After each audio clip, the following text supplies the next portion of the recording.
ಪಾಕಿಸ್ತಾನ ಮಾಡಿದಂತಹ ದಾಳಿಗೆ ಭಾರತ ಕೂಡ ಪ್ರತಿದಾಳಿ ಮಾಡಿತ್ತು. ಇದರಲ್ಲಿ ಸರಿಸುಮಾರು 30 ರಿಂದ 40 ಜನ ಪಾಕಿಸ್ತಾನದ ಸೈನಿಕರು ಸಾವನ್ನಪ್ಪಿದ್ದಾರೆ. 100ಕ್ಕೂ ಹೆಚ್ಚು ಭಯೋತ್ಪಾದಕರು ಸಾವನ್ನಪ್ಪಿದ್ದಾರೆ ಅಂತ ಭಾರತ ಕ್ಲೇಮ್ ಮಾಡಿತ್ತು. ಭಾರತ ಹೇಳಿಕೆ ಕೊಟ್ಟಿತ್ತು. ಖುದ್ದು ಪ್ರಧಾನಿ ನರೇಂದ್ರ ಮೋದಿ ಅವರು ಕೂಡ ಇದಕ್ಕೆ ಸಂಬಂಧಪಟ್ಟಂತೆ ಹೇಳಿಕೆ ಕೊಟ್ಟಿದ್ರು. ಆದರೆ ಇದಕ್ಕೆ ಸಂಬಂಧಪಟ್ಟಂತೆ ಇದೀಗ ಪಾಕಿಸ್ತಾನ ಒಂದು ಹೇಳಿಕೆ ಬಿಡುಗಡೆ ಮಾಡಿದೆ. ಪಾಕಿಸ್ತಾನದಲ್ಲಿ 11 ಜನ ಸೈನಿಕರು ಸಾವನ್ನಪ್ಪಿದ್ದಾರೆ ಅಂತ ಪಾಕ್ ಹೇಳಿಕೊಂಡಿದೆ.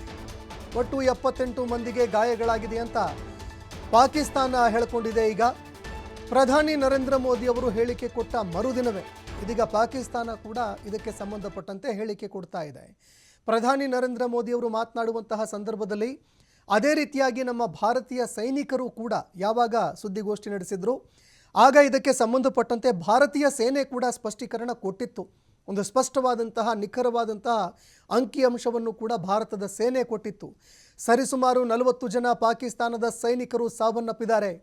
ಅದೇ ರೀತಿಯಾಗಿ 100ಕ್ಕೂ ಹೆಚ್ಚು ಜನ ಭಯೋತ್ಪಾದಕರು ಈ ದಾಳಿಯಲ್ಲಿ ಸಾವನ್ನಪ್ಪಿದ್ದಾರೆ ಅಂತ ಭಾರತದ ಸೇನೆ ಹೇಳಿತ್ತು. ಆದರೆ ಇದೀಗ ಪಾಕಿಸ್ತಾನ ಈ ವಿಚಾರದಲ್ಲೂ ಸುಳ್ಳು ಹೇಳ್ತಾ ಇದೆಯಾ ಅನ್ನುವಂತಹ ಪ್ರಶ್ನೆ ಅನುಮಾನ ಕಾಡ್ತಾ ಇದೆ.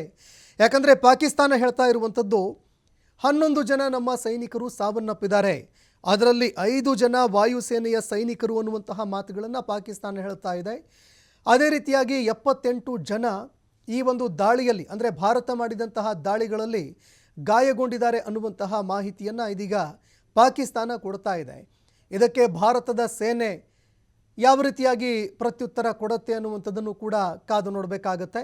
ಯಾಕಂದರೆ ಮೊದಲ ಬಾರಿಗೆ ಇದಕ್ಕೆ ಸಂಬಂಧಪಟ್ಟಂತೆ ಭಾರತದ ಸೈನಿಕರನ್ನ ಪ್ರಶ್ನೆ ಮಾಡಿದಾಗ ಇದಕ್ಕೆ ಸಂಬಂಧಪಟ್ಟಂತೆ ನಿಖರವಾದಂತಹ ಒಂದು ಅಂಕಿಅಂಶ ಬರಬೇಕು, ನಮ್ಮ ಇಂಟೆಲಿಜೆನ್ಸ್ ಹೇಳಿದ ಬಳಿಕ ಮಾತ್ರ ಸ್ಪಷ್ಟೀಕರಣ ಕೊಡೋಕ್ಕೆ ಆಗತ್ತೆ ಅಂತ ಹೇಳಿತ್ತು.